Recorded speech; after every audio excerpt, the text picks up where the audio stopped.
Okay जी। तो सबसे पहले अपरेटस में आप देख रहे हैं कि ये हमारे पास मर्करी डायोड वॉल्व है, मर्करी ट्यूब भी हम इसको कह सकते हैं। इसके साथ माइक्रो एमीटर लगा हुआ है, वोल्ट मीटर लगा हुआ है, और ये नॉब होगी जो वोल्ट मीटर की वोल्टेज को चेंज करने के लिए इस्तेमाल करेंगे, और अल्टीमेटली इससे करंट, एनोड करंट चेंज होगा। तो सबसे पहले इसको ऑन करेंगे। ऑन करने के बाद हमें एक जो सबसे अहम पॉइंट नज़र आएगा वो इसके अंदर रेड कलर में लाइट नज़र आएगी। जी सर। ये जो रेड कलर में लाइट नज़र आ रही है ये जाहिर कर रही है कि यहाँ पे हीटिंग का प्रोसेस हो रहा है। जब ये हीटिंग का प्रोसेस होगा तो इसके अंदर वेपर्स बनेंगे, वेपर्स ऑफ मर्करी बनना शुरू हो जाएंगे। अब उसके बाद हमारा नेक्स्ट जो प्रोसीजर होगा वो सिंपल ये होगा कि we shall wait up till the heating of the filament. जब फिलामेंट हीटिंग हो जाएगी उसके बाद ये नॉब मिनिमम पर पहले होनी चाहिए। हम एनोड वोल्टेज को बढ़ाना शुरू करेंगे। एनोड वोल्टेज को बढ़ाने का तरीका ये होगा कि यहाँ से स्टेप बाय स्टेप ये बढ़ता जाएगा। जैसे जैसे हम आगे की तरफ जाएंगे वोल्टेज बढ़ना शुरू होगा, उसके साथ ही करंट की वैल्यू भी चेंज हो रही होगी। जब वोल्टेज बढ़ रहा है और करंट बढ़ रहा है तो आपने वोल्टेज और करंट की वैल्यूज़ को नोट करना है।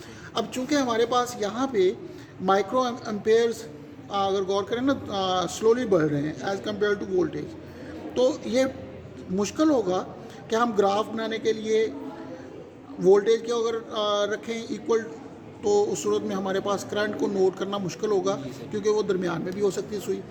अब अगर नीडल दरमियान में है तो अल्टीमेट रिजल्ट क्या होगा कि हम अंदाजे से करेंगे कि ये 10 और 20 के दरमियान में है, इसका मतलब 15 ले लें, अनसर्टेनिटी ज़्यादा होगी। तो इससे इसकी बजाय ज़्यादा बेहतर क्या होगा कि हम इसको करंट को देख लें कहाँ पे फिक्स होता है। मिसाल के तौर पर इस वक्त ये 10 माइक्रो एम्पेयर है। वजह 0 से 50 तक हमारे पास 5 डिवीजन है, इसका मतलब हर डिवीजन 10 के बराबर है। उसके बाद पहली रीडिंग आप नोट कर लेंगे।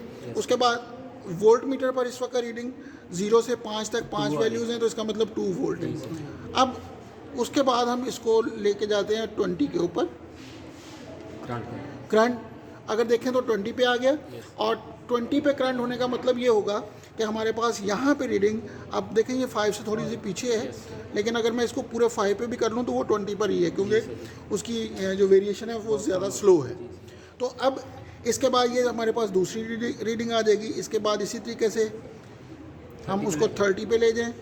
और ये याद रखना है कि जब आप स्केल देख रहे होते हैं तो टॉप से आपने देखनी है, साइड से नहीं देखनी। साइड से अगर देखेंगे तो वो अल्टीमेटली पैरेलक्स होगी उसमें। अब इसी तरीके से हम वोल्ट मीटर पर रीडिंग देखेंगे और इसी तरह माइक्रो एमीटर पर रीडिंग सेट की है हमने। फिर हम 40 पे ले जाते हैं, यहाँ पे रीडिंग नोट की।